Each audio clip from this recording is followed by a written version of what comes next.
صحیح ہے. اور ایک اور پرابلم بھی جو ہمارے یہاں پر ہوتی ہے، اب میں اس پر کھل کے بات نہیں کر سکتا ہوں، لیکن وہ ڈیفینیٹلی ایک پرابلم ہے کہ آپ لوگ اگر بہت سارے لوگوں کو یا بہت ساری سورسز سے باتیں سن رہے ہوتے ہیں نا، تو آپ کے دماغ میں ایک چٹنی بن جاتی ہے، کھچڑی پک جاتی ہے. مطلب وہ چیز بھی آپ کو آگے جانے سے روک دیتی ہے. اس کا بھی آپ کو خیال رکھنا ہے. میں بار بار یہ بات کہتا ہوں کہ جس سورس سے آپ پہلے اچھے طریقے سے دیکھ لیں کہ جہاں سے آپ کو آپ کے فائدے مند انفارمیشن اور گائیڈنس اور ڈائریکشن مل رہی ہے، تو آپ پھر فلی ڈیڈیکیٹ اور کمٹ ہو کر اس کے ساتھ اپنا ایک راستہ طے کریں، تبھی کچھ بن پائیں گے. ورنہ یہ جو ہمارا حال ہے نا کہ ہم 50 لوگوں سے باتیں سن رہے ہوتے ہیں، اور کوئی کچھ کہہ رہا ہوتا ہے، کوئی کچھ کہہ رہا ہوتا ہے، اور پھر ہمارے دماغ میں وہ سب چیزیں ٹکرا رہی ہوتی ہیں اور ایک بھی نظریہ ہمارا ڈھنگ سے نہیں بن پاتا.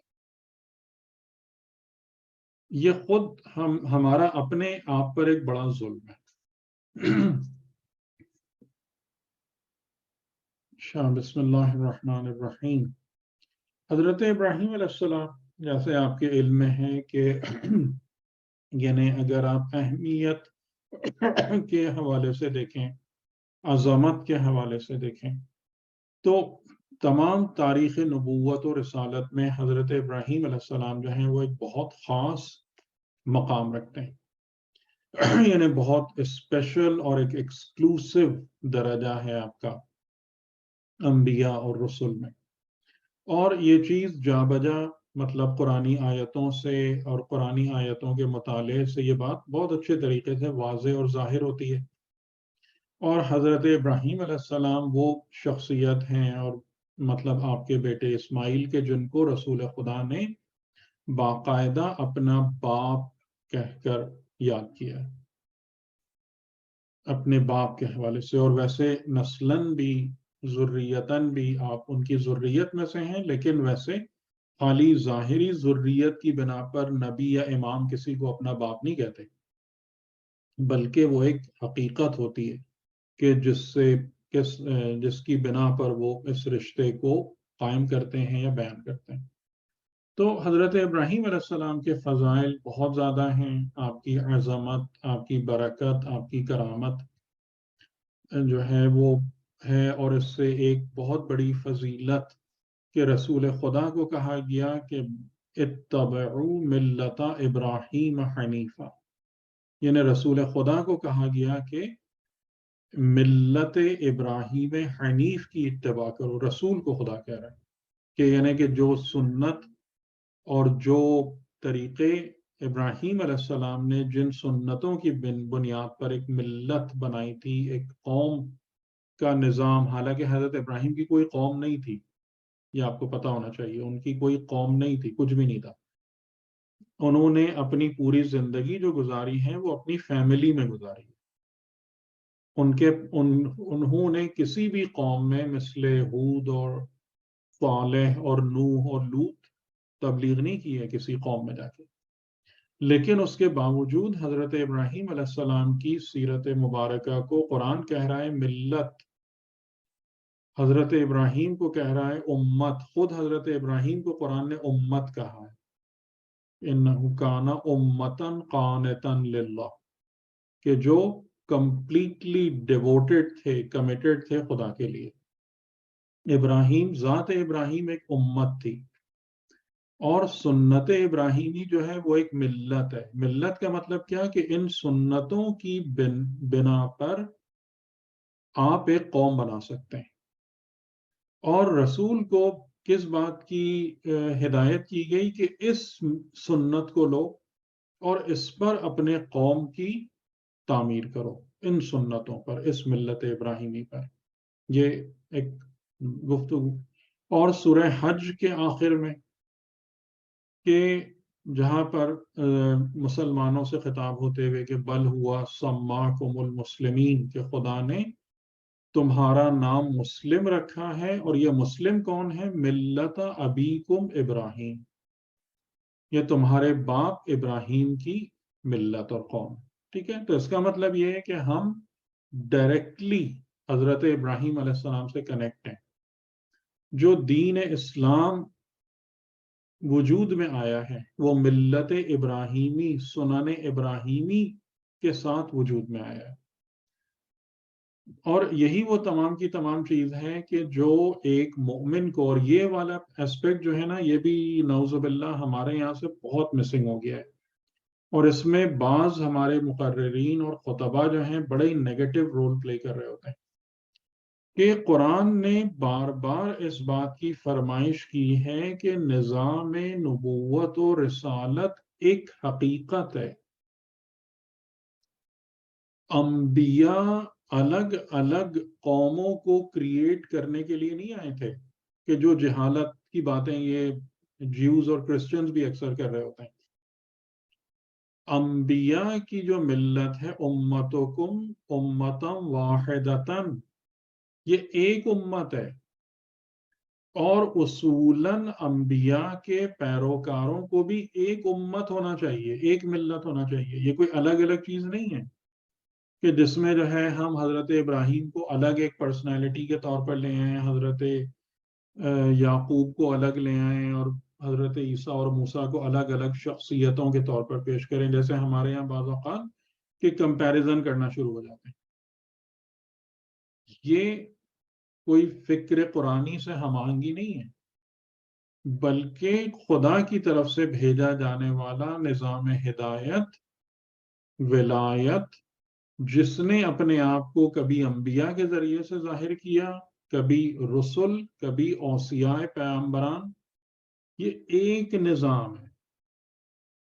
اور حقیقی مومن وہ ہے کہ جو اس نظام کی وحدت کو جانتا ہے اور اس وحدت نظام ولایت، یہ نظام ولایت یہ حضرت آدم سے لے کے امام زمان علیہ السلام تک یہ ایک نظام ولایت ہے. جو اس کو جانتا ہے، اس کے تقاضوں کو پہچانتا ہے، اس کے ساتھ کما حقہ مربوط ہو پاتا ہے، وہ کون ہے؟ سورہ حدید کی آیت میں آپ دیکھیے گا کہ جو اللہ اور اس کے رسولوں پر ایمان لاتے ہیں، خدا کی نظر میں وہی صدیق ہیں، وہی شہید ہیں. آپ سورہ حدید کی آیت میں دیکھیے گا 17 یا 18 میں یہ جملہ موجود ہے کہ خدا کی نظر میں صدیق اور شہید کون ہے؟ جو اللہ پر اور اس کے رسول، نہ کہ رسول، اس کے رسولوں پر ایمان لاتے ہیں. آپ کے اتنی سی بات ہوگی، بس یہ اتنی سی بات نہیں ہے، یہ آسان نہیں ہے. آپ دیکھ رہے ہیں بڑے بڑے جو لوگ علماء کے طور پر پیش ہوتے ہیں، وہ بھی اس نظام کی وحدت کو نہیں جان پاتے. ان کی نظر میں بھی پرسنالٹیز الگ الگ ایگزسٹ کرتی ہیں انبیاء کی. تو وہی صدیق ہیں، وہی شہید ہیں. ٹھیک، تو یہ کچھ یعنی بیک گراؤنڈ اس کا. اور پہلا جملہ جو سورہ انبیاء کی آیتیں میں نے آپ کے سامنے رکھی ہیں، اور انشاءاللہ تعالی میں اس کو جو کچھ ووکیبلری ہے اس کو بھی رفتہ رفتہ میں ٹائم نکال کر آپ کے سامنے واضح کروں گا. سر جی، آپ نے کہا بھی شخصیت الگ الگ نہیں ہے، کیا مطلب یعنی کہ انبیاء الگ الگ ان کا تشخص الگ نہیں الگ ہے؟ شخصیت کا مطلب یہ ہوا کہ یعنی جس طریقے سے آپ دیکھیں کہ آج کے دور میں اہل کتاب کے طور پر آپ کے سامنے کون ہے؟ اہل کتاب یہودی یہود اور و نصارہ. یہودی، عیسائی اور مسلمان. ٹھیک، یہ جب اہل کتاب ہیں تو یہ الگ الگ پیغمبروں کو مانتے ہیں. یعنی یہودیوں کا جو دین ہے وہ حضرت موسیٰ علیہ السلام ہے، عیسائیوں کا جو دین ہے وہ حضرت عیسیٰ ہیں، مسلمانوں کا جو دین ہے وہ رسول خدا ہے. جی ٹھیک، اچھا، اب یہ جن پیغمبران کو مان رہے ہوتے ہیں ان کو ایک سیپریٹ پرسنالٹی کے طور پر مان رہے ہوتے ہیں، یا پورے نظام نبوت اور رسالت کو دیکھتے ہوئے اس کے ایک جلوے کے طور پر قبول کر رہے ہوتے ہیں؟ نہیں، یہ لوگ مطلب ایک نبی کو ہی مان رہا ہے میرا خیال ہے. ایک الگ شخصیت کے طور پر مان رہے ہیں نا پیغمبر کو، یہ مطلب ہے میرا. ٹھیک ہے، کہ یعنی ہر ایک جو مان رہا ہے یعنی جیسے مثال کے طور پر کہ ہم اگر ایون امام علی علیہ السلام کو بھی مانتے ہیں، زیادہ تر جو لوگ اپنے کو شیعہ کہتے ہیں، تو وہ بھی ایک پرسن کے طور پر ماننے، ایک شخصیت کے طور پر ان کو قبول کرتے ہیں، اور زیادہ تر اس شخصیت کو بھی کس حوالے سے قبول کرتے ہیں؟ اس کی اپنی صفات کی بنیاد پر کم، اور اس کو دوسروں کے مقابلے میں کھڑا کر کے زیادہ.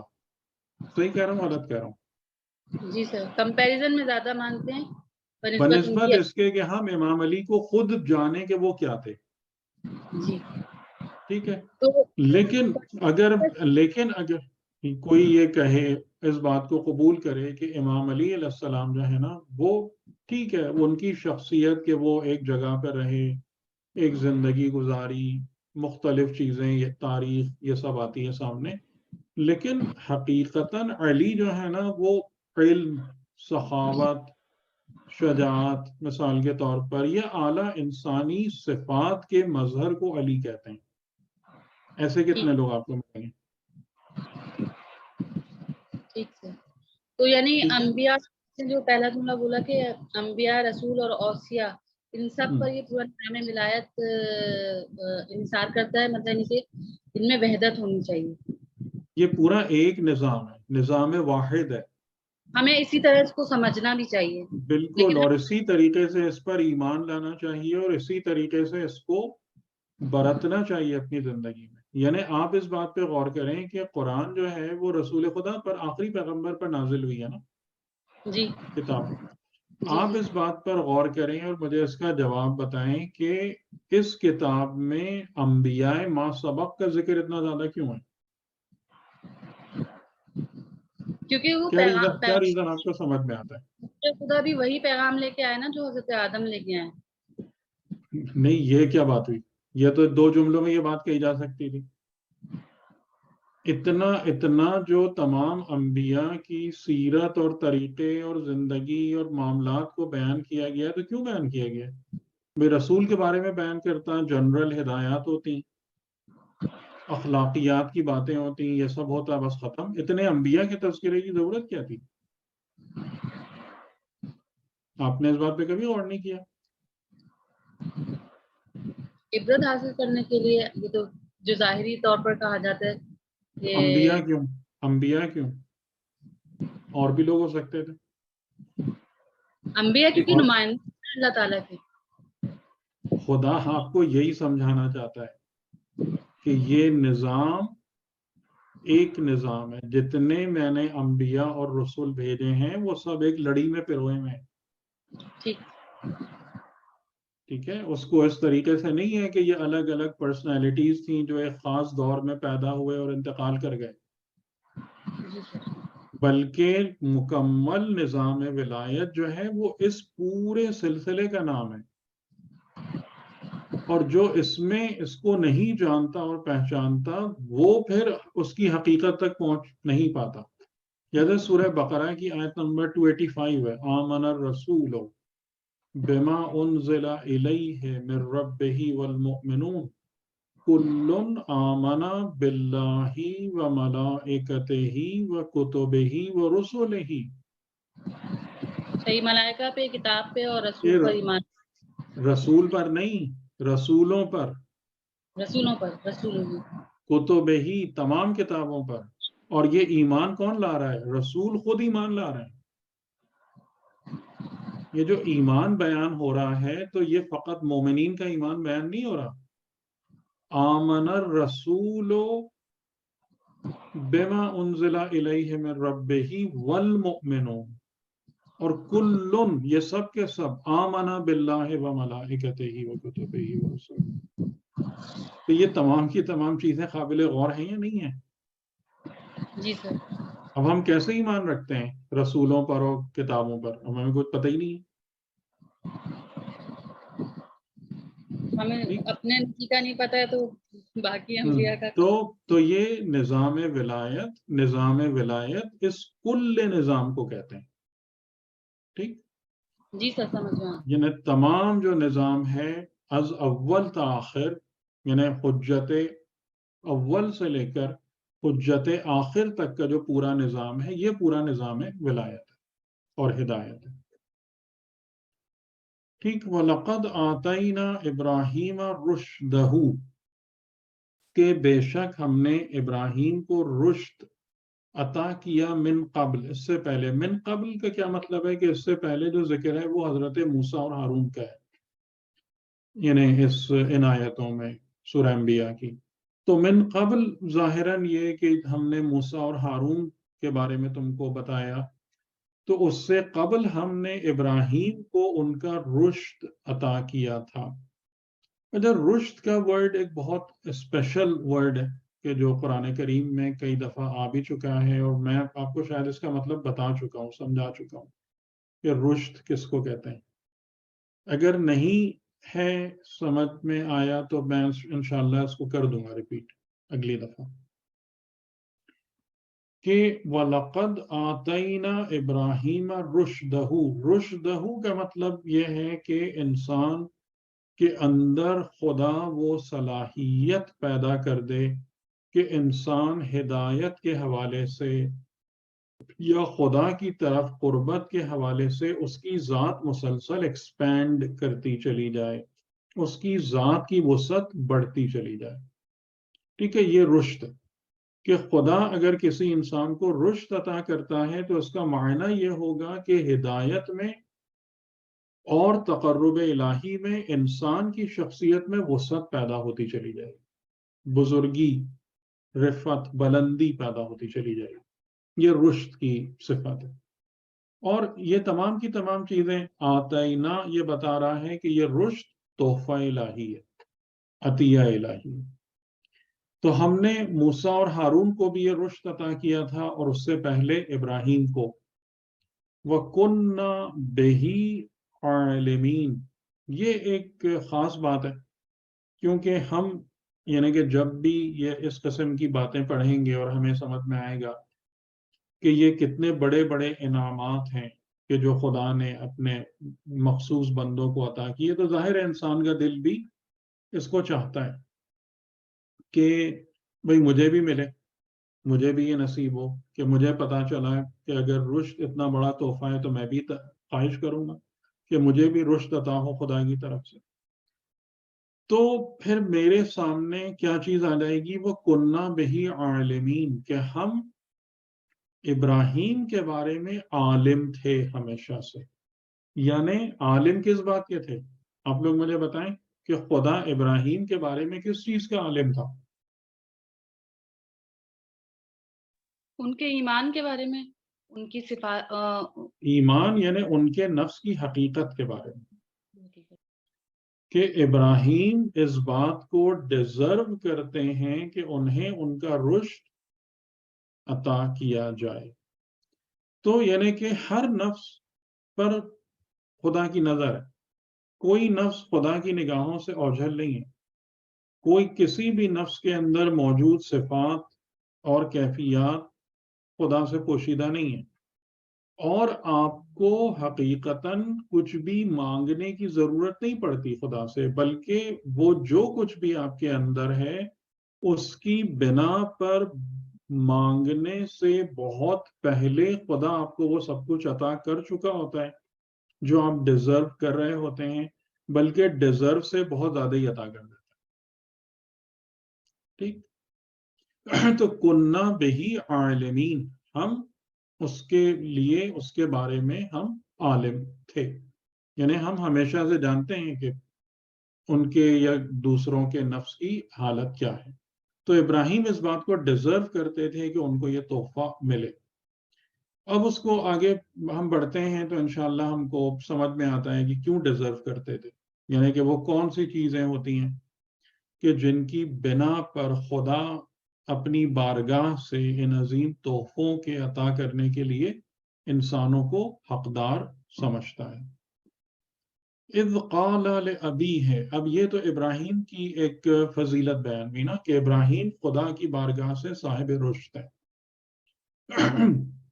اب اس کے بعد ان کی زندگی کے مختلف ایام اور ادوار، اور اس کو آپ کہہ سکتے ہیں کہ یہ ان کی زندگی کا اسٹیج نمبر 1 ہے، کہ یعنی جن انبیاء کے بارے میں قرآن کریم نے تفصیلاً ذکر فرمایا ہے تو ان کی زندگیوں کو آپ مختلف اسٹیجز میں ڈیوائڈ کر سکتے ہیں، کلاسیفائی کر سکتے ہیں.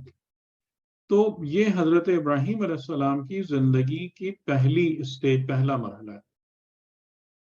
اور اس کا بھی جو بیک گراؤنڈ بتایا گیا، یہ اس کا ذکر قرآن میں نہیں ہے. جیسا میں نے پہلے ہی آپ لوگوں سے کہا تھا کہ قرآن میں ہسٹری اور جغرافی نہیں ہے، قرآن نے اس کو اہمیت نہیں دی، کیونکہ قرآن چاہتا ہے کہ ہم اگر کسی شخصیت کے بارے میں بھی پڑھیں تو اس کے حوالے سے ہدایت اور حقائق ہم پر روشن ہوں، نہ کہ ہم واقعات یا اس قسم کی تفصیلات میں الجھ کے رہ جائیں.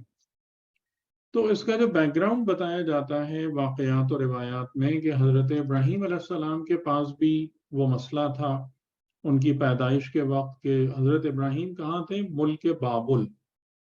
ملک بابل، بیبیلون، یہ زمانہ قدیم کی جو ہے بہت ہی مشہور ترین اور ترقی یافتہ ترین تہذیب تھی. اور یہ کس جگہ پر موجود تھے؟ یہ یعنی کہ جہاں آج آپ کا عراق اور سائپرس اور ٹرکی اور اس قسم کے علاقے، مطلب ان کو اگر آپ ملائیں جلائیں تو وہ علاقہ جو تھا وہ ان کے زیر سلطنت تھا. اور ان کا بادشاہ کون تھا؟ نمرود، کہ وہ بھی تاریخ میں ایک مشہور شخصیت ہے، نمرود. تو اس کو بھی نجومیوں نے، کاہنوں نے بتایا تھا کہ ایک بچہ پیدا ہونے والا ہے جو تمہاری سلطنت کو نقصان پہنچائے گا، ڈسٹروائے کرے گا. تو اس نے بھی وہی سارا کام شروع کیا تھا فرعون والا، کہ نیو بورن جو بچے تھے ان کو قتل کرانے کا. تو حضرت ابراہیم علیہ السلام کی والدہ نے ان کی پیدائش کے ساتھ ان کو شہر کے باہر، مطلب ولادت کے وقت شہر سے نکل گئی تھی کہ سپاہیوں کو پتہ نہ چلے. اور پھر ان کی جب ولادت ہوئی تو ایک غار میں ان کو پوشیدہ کر کے آ گئی تھی، اور خاموشی سے دن بھر میں جا کر ان کی ضروریات پوری کر کے آ جاتی تھیں. تو حضرت ابراہیم علیہ السلام کے ساتھ جو خدا نے کیا ایک معجزہ، وہ یہ تھا کہ ان کی جو گروتھ تھی، یعنی ان کا بڑھنا تھا، وہ بہت تیزی سے ہو رہا تھا. تو یعنی کہ سمجھ لیں، شاید اب ایگزیکٹ تو نمبر میں نہیں معلوم، کہ 1 سال کے اندر حضرت ابراہیم علیہ السلام ایک نوخیز لڑکے کے برابر ہو گئے. یعنی 11-12 سال کے جو ان کا سن تھا، 11-12 سال کا جو ان کا سن تھا وہ اتنے بڑے ہو گئے. ٹھیک. تو اس میں یعنی کہ اب جو یہ واقعات بیان ہو رہے ہیں، یہ کس وقت کے واقعات ہیں؟ کہ جب حضرت ابراہیم علیہ السلام، آپ کہہ لیجئے کہ وہ غار سے نکل کر، یعنی اپنی آئسولیشن سے نکل کر پہلی دفعہ اپنے شہر میں آئے. اور کیونکہ وہ بہت جلدی اتنے بڑے ہو گئے تھے تو ظاہر ہے ان کو دیکھ کے کوئی یہ بھی نہیں سمجھ سکتا تھا کہ یہ کوئی تھوڑے دن پیدا ہونے والا پہلے والا بچہ ہے یا کیا، اس قسم کی بات. تو یہ ایک ہسٹوریکل بیک گراؤنڈ ہے، اس میں کچھ پلس مائنس ہو سکتے ہیں چیزوں کا، لیکن میں نے اس لیے آپ کو بتا دیا کہ تاکہ اس سے ہم ذرا تفسیر میں بھی ایک فائدہ اٹھائیں گے اس بیک گراؤنڈ سے. کہ اذ قال لأبیہ وقومہ ما ہذہ التماثیل، کہ جب ابراہیم نے کہا اپنے اب کا جو ظاہری ترجمہ ہے فادر، اور اس سے مراد لیا جاتا ہے آذر، کہ اپنے اب سے کہا اور قوم سے. ما ہذہ التماثیل، ما یعنی کیا، ہذہ دس یا دیز، تماثیل.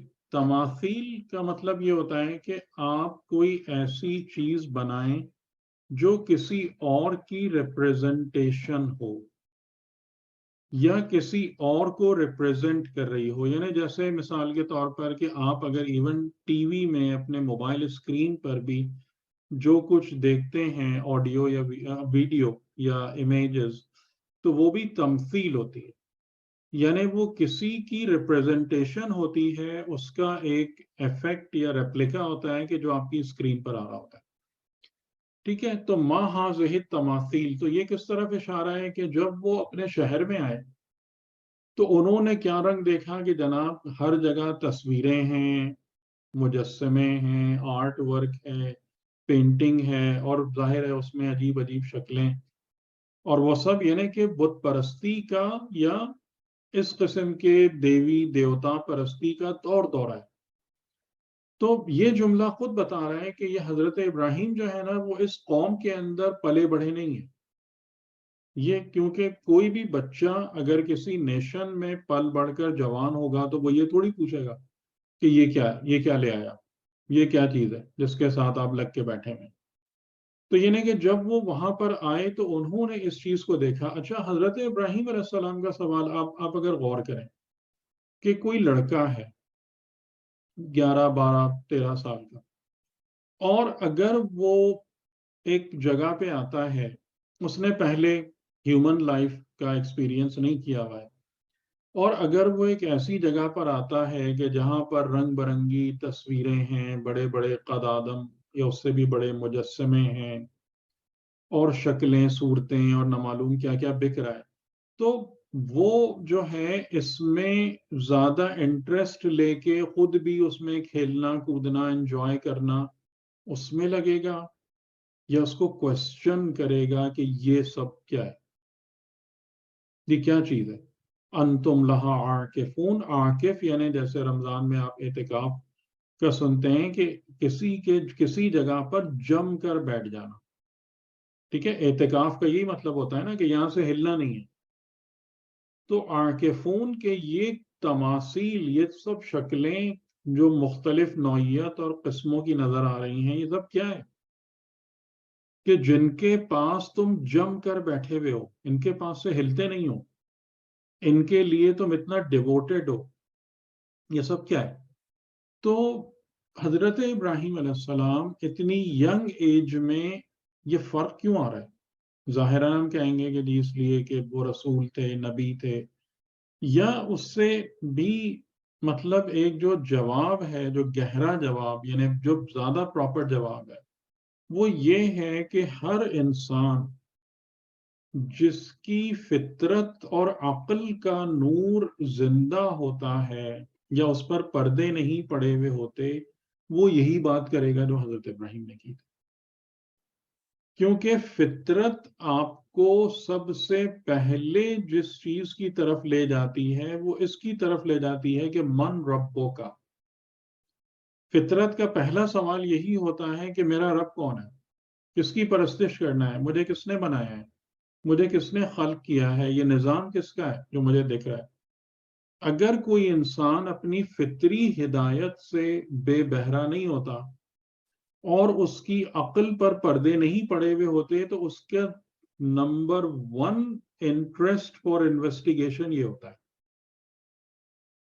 ٹھیک, یہ فطری سوال جو ہے نا نمبر 1 یہی ہے کہ میرا رب کون ہے, میرا خالق کون ہے, اس کائنات کا پیدا کرنے والا کون ہے. تو وہی بات حضرت ابراہیم نے کی, کیونکہ انہیں دکھ رہا تھا کہ یہ سب ان کے ساتھ لگ کے بیٹھے ہوئے, اور جناب وہ اپنی عقیدت اور محبت اور نظر نیاز اور پتہ نہیں کیا کیا کر رہے ہیں. میں نے پوچھا یہ کیا ہے, اور ان کو یہ بات سمجھ میں آ رہی تھی کہ یہ تماثیل ہیں, یہ کوئی حقیقت نہیں ہے, یہ کوئی موجود نہیں ہے, یہ کوئی پرسن نہیں ہے, بلکہ تماثیل ہے, کیونکہ مجسمے ہیں, تصویریں ہیں, یا کاروڈ آؤٹ شیپس ہیں. تو جو لوگ تھے وہاں پر, یعنی شاید ان میں آزر بھی موجود ہو, قالو کیونکہ ملٹیپل ہے کہ دے, ان لوگوں نے جواب دیا, کہا وجدنا, ہم نے پایا, آباءنا, اپنے آبا کو, اپنے اجداد کو, لہا, اس سب کے لیے, عابدین, عبادت کرنے والا یا بندگی کرنے والا. عابد ہم نے اپنے آباء و اجداد کو ان سب چیزوں کے مقابلے میں پایا. تو یعنی کہ ہمارے پاس اس کے بارے میں کوئی بذات خود تو کوئی دلیل نہیں ہے کہ ہم یہ سب کچھ کیوں بنائیں, اور ان کے ساتھ ہم اتنے ڈیووٹڈ کیوں رہیں, اور ان کے خدمت میں ہم اپنی دولت اور سرمائے کو کیوں حاضر کریں. ہمارے پاس بذات خود تو کوئی دلیل نہیں ہے, ہمارے پاس کوئی ریزن نہیں ہے ڈائریکٹ, لیکن ہم نے اپنے آباء و اجداد کو یہی کام کرتے ہوئے پایا, ان کے مقابلے میں عابد پایا, تو ہم وہی سب کچھ انہی کے رستوں کو فالو کر رہے ہیں. قال لقد كنتم انتم وآباؤكم في ضلال مبين, اور حضرت ابراہیم علیہ السلام نے ان سے کہا لقد کہ بے شک تم لوگ اور آباؤکم. اب یہاں پر آپ دیکھیں کہ یہاں پر نو ریسپیکٹ والی بات ہے. ٹھیک ہے کہ یعنی جیسے ہمارے یہاں پر ایک وہ بحث ہوتی ہے نا کہ بھائی باپ دادا تک نہیں پہنچنا. تو باپ دادا جو بھی مطلب بات کریں لیکن باپ دادا تک نہیں پہنچنا, ان کے بارے میں ایک لفظ بھی نہیں بولنا.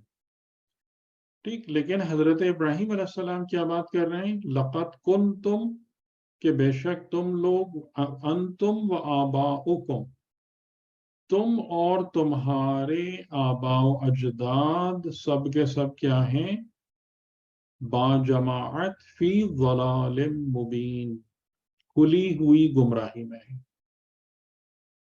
اور ظاہر ہے کہ یہاں پر حضرت ابراہیم علیہ السلام کا جو جواب ہے کہ اس سے یہ بات سمجھ میں آ رہی ہے کہ حضرت ابراہیم علیہ السلام توحید حقیقی سے سرشار تھے.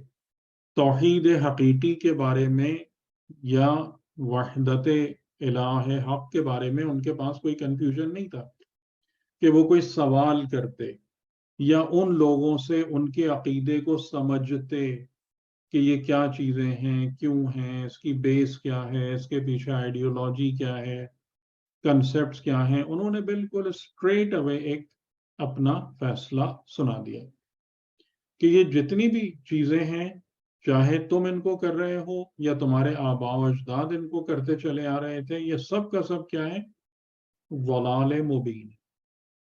ضلال مبین, ضلال آپ کو یاد ہوگا ہم نے سورہ حمد میں ضالین کے حوالے سے میں نے آپ کو یہ بتایا تھا کہ ضال کیا ہوتا ہے, مبین یعنی کھلا اور روشن, کہ یہ اتنی بڑی گمراہی ہے کہ جس میں کوئی ڈھکی چھپی بات نہیں ہے. یعنی کہ کوئی احمق سے احمق انسان بھی اگر غور کرے گا نا تو اس کام کے گمراہ ہونے کو یا اس بات کو سمجھ لے گا کہ جو بھی یہ کام کر رہا ہے وہ صحیح راستے پہ نہیں ہے, وہ گمراہ ہے. جس میں کوئی یعنی بہت زیادہ عقل لگانے کی یا سمجھ اپلائی کرنے کی بات نہیں ہے. ٹھیک, اچھا تو اب آپ کو اندازہ ہو ہی رہا ہوگا کہ حضرت ابراہیم علیہ السلام کے اور یہ واقعات مطلب اس میں کتنی ڈیپتھ بھی ہے اور اس کا پھیلاؤ بھی کافی ہے. تو میں انشاءاللہ اگلی دفعہ اب آپ لوگوں سے شروع میں سوال نہیں لوں گا, پھر ہم حضرت ابراہیم کو ہی لے کے چلیں گے نیکسٹ ٹائم انشاءاللہ, تاکہ ہم پھر ایک اچھا خاصا کانٹینٹ کور کر کے اور پھر ایک مطلب ہمارے سامنے ان کی جو حیات طیبہ ہے اس کے حوالے سے بھی ایک پوری پکچر بننا شروع ہو جائے. تو ہمیں یہ بات سمجھ میں آ گئی کہ حضرت ابراہیم علیہ السلام کا جو پہلا انکاؤنٹر تھا کہ جب وہ اپنی قوم میں آئے ہیں, اپنی قوم کے سامنے نمودار ہوئے اور وہ ان کے اپنے اب سے بھی تھا. اور اگر ہم اہل بیت علیہ السلام کی تفاصیر کو دیکھیں تو یہاں پر اب یعنی آزر جو ہے حضرت ابراہیم کا والد نہیں ہے, ان کا کوئی بزرگ خاندان ہے یا بزرگ قبیلہ ہے. اس طریقے سے یعنی کہ اس عنوان سے اس کو اب کہا گیا ہے کہ یہ سب کے سب ایک طرف اور ابراہیم تنہا ایک طرف.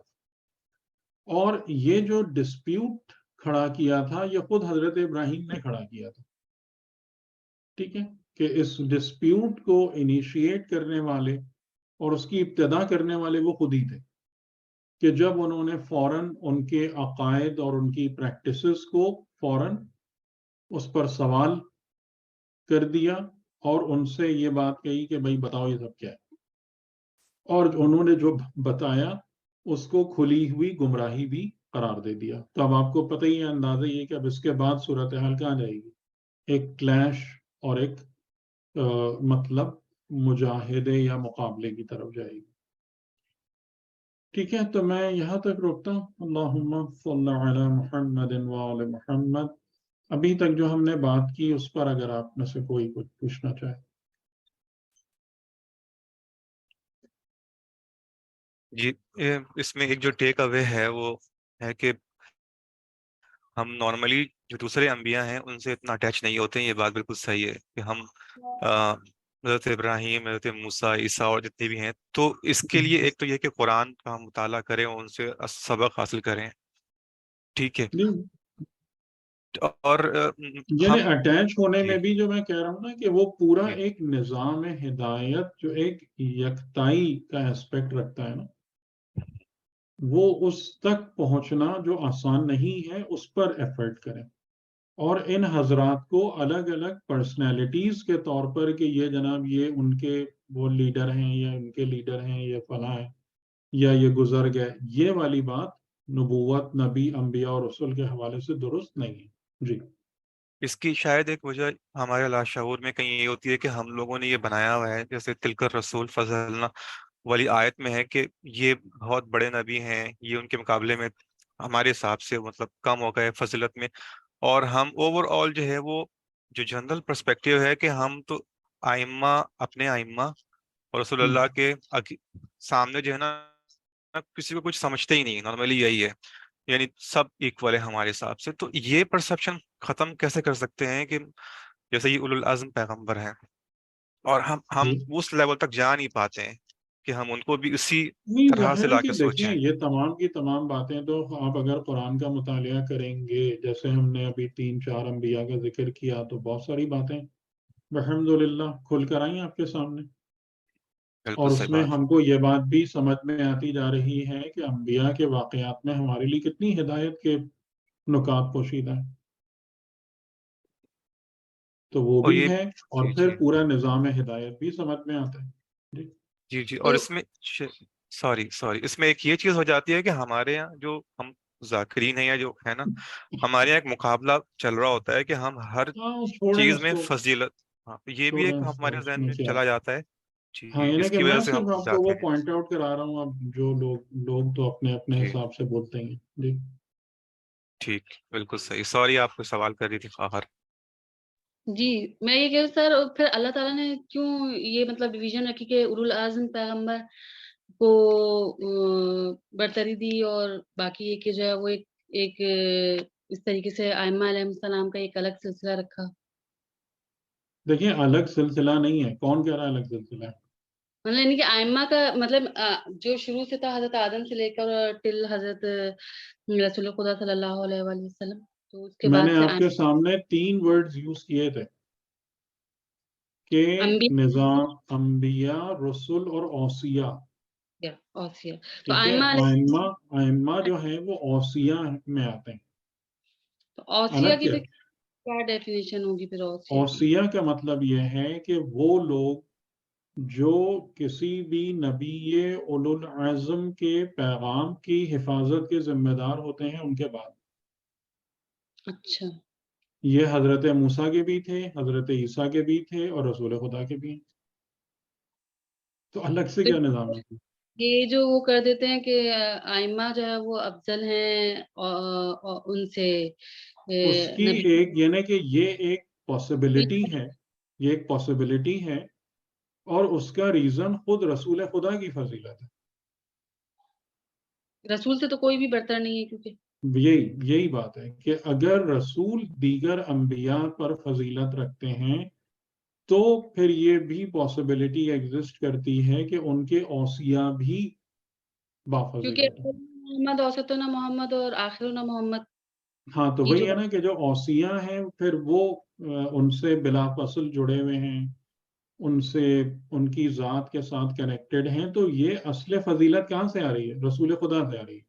سے آ رہی ہے، ان سے منسوب ہونے کی وجہ سے آ رہی ہے. جی کہ ان کی وصایت جو ہے وہ اس بات کا سبب بن رہی ہے کہ وہ باقی دیگر حضرات سے بافضیلت ہوں. لیکن بافضیلت ہونے کا مطلب یہ تھوڑی ہے کہ آپ نظام، یعنی جیسے مثال کے طور پر ایک کوئی بھی سسٹم آپ کا چل رہا ہوتا ہے تو سسٹم کے اندر خالی آپ بیٹھ کے لوگوں کی گریڈز دیکھتے رہتے ہیں کیا؟ نہیں سر، ہم؟ لیکن آپ کسی بھی ادارے کو اس طریقے سے چلا سکتے ہیں؟ جی سر سوری. میں کہہ رہا ہوں کہ آپ کوئی ادارہ بنائیے، آپ لوگوں نے بھی ایک ادارہ بنایا نا، اس ادارے میں کوئی پریزیڈنٹ ہوگا، کوئی سیکریٹری ہوگا، کوئی ٹریجرر ہوگا، کوئی ورکر ہوگا. آپ ہر وقت بیٹھ کے اسی کا حساب کرتے رہیں. کہ کون کتنے بڑے درجے پر فائز ہے. چلے گا آپ کا ادارہ؟ سکے گا نا, پھر تو کوئی کام ہی نہیں ہوگا.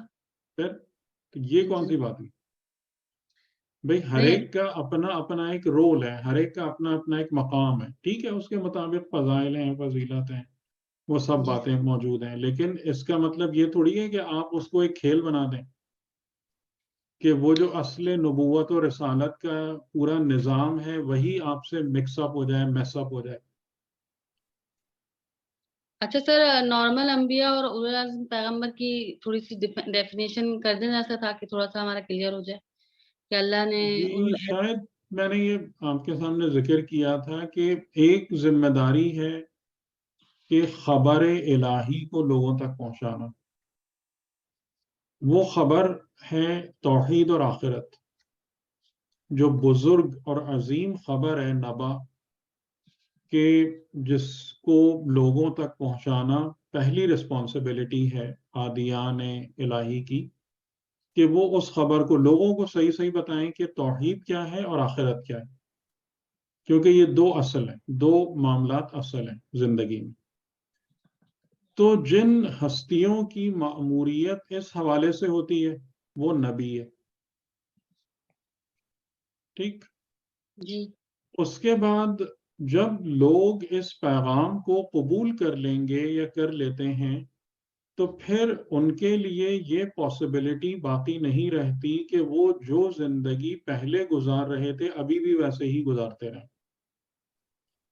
تو انہیں توحید کے مطابق اور آخرت کی پریپریشن کے لیے اپنی زندگیوں کو تبدیل کرنا پڑے گا. وہ زندگی کیسے تبدیل ہوگی, وہ زندگی کا پورا ڈھانچہ کیا بنے گا, اس کے لیے آپ کو نیکسٹ اسٹیج پر دیا گیا پورا نظام شریعت یا دین. تو جن ہستیوں کی یہ ذمہ داری تھی کہ وہ نظام شریعت اور دین لوگوں کے پاس جائیں اور بتائیں اور ان کو خود عمل کر کے دکھائیں اور ان کو اس رستے پر لگائیں, تو وہ کون ہوئے؟ رسول. اچھا ٹھیک, بات سمجھ میں آ گئی؟ جی جی سر. اور ان رسولوں میں جو ہے وہ مطلب کچھ جو تھے کہ وہ تھے کہ جن کی پھر شریعت آن ٹاپ موسٹ تھی, کہ جن کا دیا ہوا نظام, جیسے ابھی میں نے آپ کو بتایا نا قرآن کی آیتوں سے, کہ جو نظام اور سنتیں حضرت ابراہیم علیہ السلام نے قائم کی تھی وہ خدا نے پریزروڈ رکھی ہیں پوری آگے آنے والی نسلوں تک, وہ ختم نہیں ہوئی ہیں.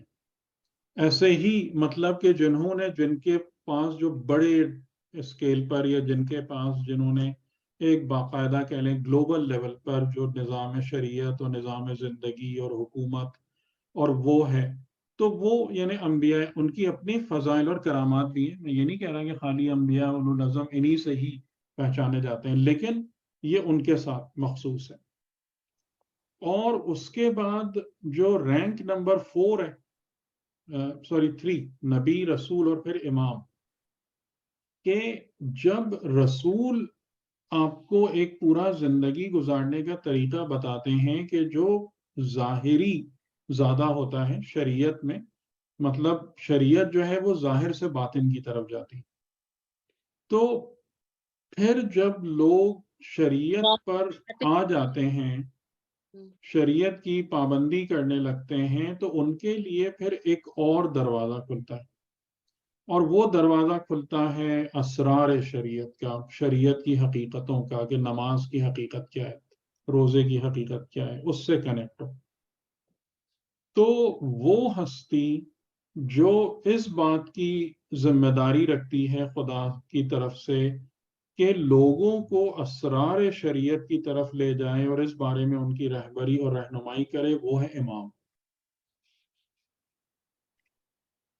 ٹھیک, تو یہ وہ رینکس ہیں, یہ وہ عہدے ہیں جن کو خدا نے مطلب نظام ولایت میں نبوت بھی ہے, رسالت بھی ہے اور امامت بھی ہے, اور ہر ایک کی اپنی ذمہ داری. درجے ہو گئے نا کہ پہلے درجے پہ خالی آپ جو وہ دین پہنچا رہے ہیں, اس کے بعد پھر دین کی لیکن میں آپ کو ایک بات سمجھا دوں کہ حضرت ابراہیم علیہ السلام نبی سے لے کر امام تک سب ہیں. ہاں کیونکہ ان کی ضروریت میں امام ہے نا. نہیں نبی سے، وہ خود نبی سے لے کر امام سب ہیں. ہاں ان کو امامت کا ملا ہے. وہ نبی بھی ہیں، رسول بھی ہیں، امام بھی ہیں. تو یہ امام خالی آپ 12 امام نہ سمجھیں. نہیں وہ سمجھ میں آ رہا ہے ٹھیک سر. ہے، یعنی کہ جو امامت ہے، جو خدا کا عہدہ ہے، تو وہ بہت سارے انبیاء اور رسول کے پاس بھی تھا. یعنی کہ جیسے رسول خدا خود بھی امام تھے. یعنی اس کا مطلب یہ وہ کہ حضرت ابراہیم علیہ السلام نے تینوں چیزوں کو، مطلب تینوں جو کام تھے ان کو اپنی شخصیت میں وہ سمیٹا ہوا تھا، تینوں کام کیے اپنی اپنی ملت. شخصیت کسی انسان کی اپنے بس کی بات نہیں ہوتی ہے، یہ خدائی ہوتے ہیں. وہ تو وہ کوئی آپ خود کہہ سے نہیں کرتا، وہ کوئی خود سے نہیں کرتا ہے. ابراہیم کو عطا کیا. جی جی، یہ کسی کے خود سے نہیں ہے کہ کوئی امام بن جائے یا رسول بن جائے. یہ تو یہ سب منسوخ من اللہ ہوتا ہے. جی بالکل بالکل. تو یعنی کہ جیسے انبیاء اولو العزم ہیں، موسٹ لائکلی وہ نبی بھی ہیں، رسول بھی ہیں، امام بھی ہیں. ٹھیک ہے سر. تو اس کے بعد رسول خدا کے بعد کیا ہوا کہ نبوت اور رسالت والا کام ختم ہو گیا، امامت والا کام باقی رہ گیا. جی سر. ٹھیک ہے، کیونکہ امامت والا کام قیامت تک ختم نہیں ہوگا. جی سر ٹھیک. یہ ہے ان خدائی عہدوں کی تفصیل. جزاک چلیں، اللہ. اجازت. جی سر اللہ جی حافظ. سر. جزاک. ٹھیک ہے، جزاک اللہ. بہت شکریہ سر، بہت شکریہ. السلام. اللہ حافظ. جزاک اللہ حافظ. امام کی ضمانت.